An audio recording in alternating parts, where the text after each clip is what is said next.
Hey everyone, we're going to continue learning how to trim. We're going to specifically focus on the slip and slide tool in this video. And the slip and slide, just the way it sounds, they're a lot of fun to use. I use it all the time. And I'll explain in this video when to use a slip versus when to use a slide. All right, so let's focus on the slip tool. And the slip tool, to find that, is if you go to the toolbar, you'll see this little icon here with the arrows pointing at the walls, or I would think those are clip ends or edit points. And if you hover over it, you'll see the slip tool, which is, let me go back, and it's Y. So if you hit Y on your keyboard, you'll get to the slip tool. Now, if you hold down your mouse, a sub menu will appear and you'll see the slide tool, which is U. All right, let's go to the slip tool, and I'll play this clip so that it gives you context here.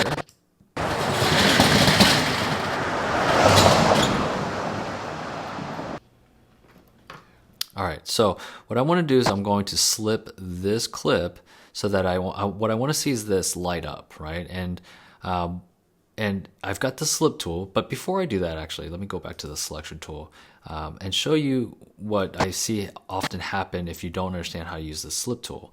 If I wanted to find that this clip has, where this clip lights up, the sign lights up, I would probably have to extend everything to the right, move it over, right? So if I were to zoom out, I'm going to move everything over, maybe create a marquee box or use this selection forward tool, right? And then choose just that side. I probably extend that clip, zoom in. I probably would then extend this clip. Oh, there it is, right? And I probably scrub and find it and go, okay, that's what I want. Maybe you'll make a cut with Command K. You slide this over, you do one of these things, right? And so it becomes a process. It becomes a big process of just trying to get it to where it goes like this. All right, I'm going to undo all of that. Command Z a few times on a Mac, Control Z on a PC. I go back to where it was. And instead of doing all that, I'm going to hit Y to get my slip tool. And I'm going to move the slip tool on top of the clip. And what I'm going to do is I'm going to click, hold, and just drag it to the left. And what you see here in the top right corner in the program monitor are a couple of things, and let me explain it. What you're looking at is you see a smaller window in the top left corner. That's the last frame on the A side. And actually, think of the A here. What we're looking at, and let me rephrase here.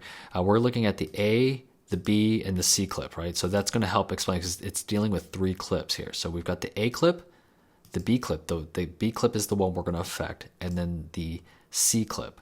So I'm going to go back to my slide and show that monitor. And so what we're looking at in on the top left corner on that small screen is the last frame on the A clip. And then on the top right in that small screen, we are in where the subject is looking in the mirror and getting ready. That's the first frame on the C clip. And then the bottom 2 is the first frame on the B clip, and on the one on the right is the last frame on the B clip. And what I'm going to do is I'm going to click, hold, and drag, and you're going to see that the A and the C at the very top, they're not going to move. It's only the bottom 2 windows in the program monitor that's going to change. Take a look. I'm going to drag it to the left. And you can see now that by sliding my my slip tool to the left, you can see that I've introduced and found and slipped the clip so that I could find where the sign lights up. And if I were to let it go here, let's do this. Let's let it go right there. I'm going to go ahead and play it.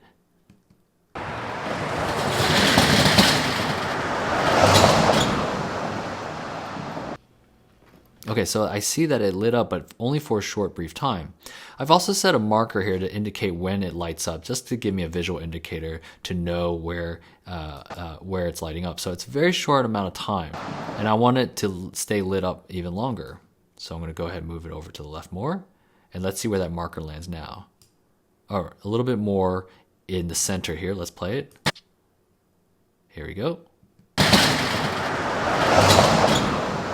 Cool.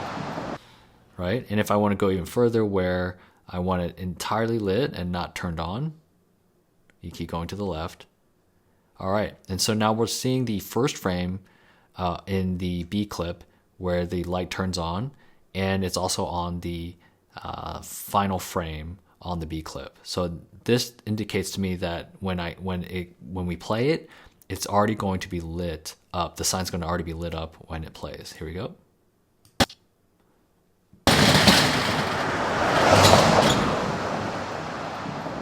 So you could see the power of the slip tool and how much faster that is versus moving clips around and dragging it and finding it that way, right? And it gives you like such an interesting way of just finding things and just slipping things quickly and making decisions very, very fast.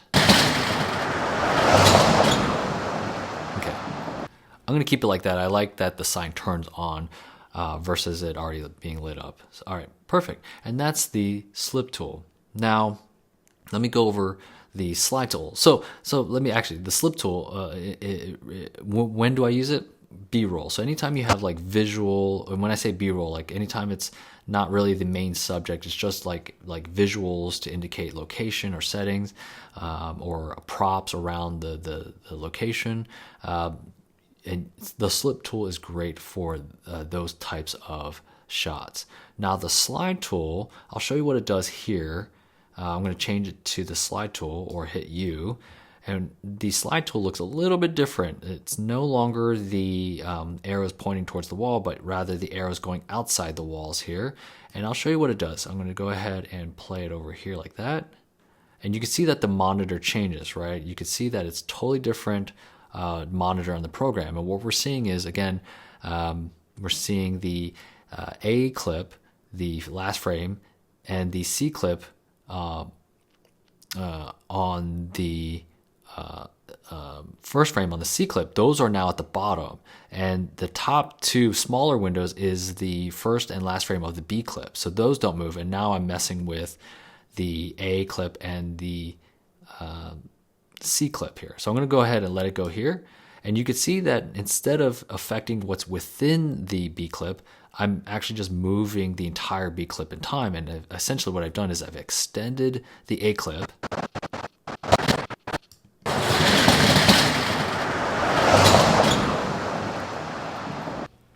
And I've now cut out more of the C clip. And that's not what I want to do. And it's really not useful. And when it comes to the slide tool, I rarely use it for visuals.